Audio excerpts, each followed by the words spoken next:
Very good afternoon. We're in Oxford Street in what is actually the second store on Oxford Street. It's Primark.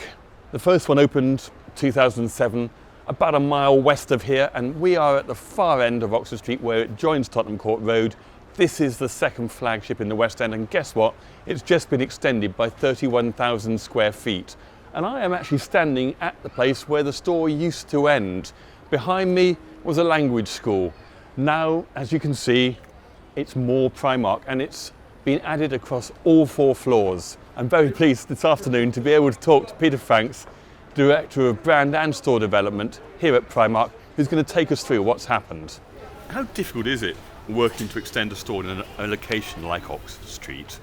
Well, John, removing 550 tonnes of brick party wall in a trading environment when you've got 1 hour every night to do it certainly is very difficult, and there were multiple constraints here.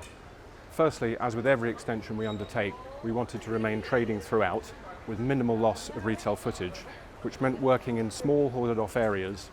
And because we trade from 8 AM to 10 PM, there was a very limited window for working on the sales floors before cleaning up and re-merchandising before the next day's trade ahead. How localised is the store? Because one of the things you've got to be able to do, presumably, is appeal to the local customer as well as the tourists on Oxford Street.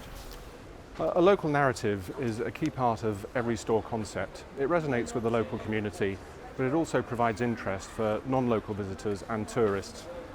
In this case, a stylised illustration was created showing iconic London buildings from west all the way through to east. So starting in Portobello Road Market, passing Big Ben, the Shard, Box Park, and ending at Walthamstow Stadium. Okay, it's localised, but would you regard this store as a flagship? And if so, what sets it apart from others? We would regard this store as a flagship by virtue of its location, which is why what you'll find here is features such as large format LED screens and LCD screens, local narrative illustrations, a 70 cover coffee shop, customer seating with free phone charging on every floor, free Wi-Fi throughout the store. We've also got customer toilets with baby changing in this store.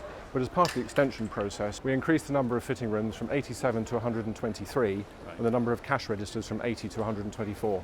And I'm interested, you mentioned digital, and the fact you can charge up your phone and you can have free Wi-Fi, etc., etc.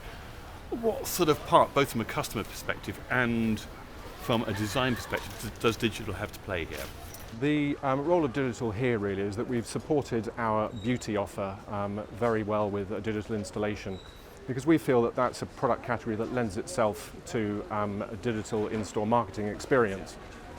Apparel you can see hanging on rails and on folded tables, but of course cosmetics you can't see. Okay, I suppose the obvious and final question is one I always tend to ask is, if you had your time again, Mr. Franks, would you do anything differently, or are you happy with the outcome? John, I'm truly happy with the outcome. I'm absolutely delighted with achieving what we achieved in a trading environment, and I think, as you can see by the customers that are flowing through the store, they're probably very happy with it too.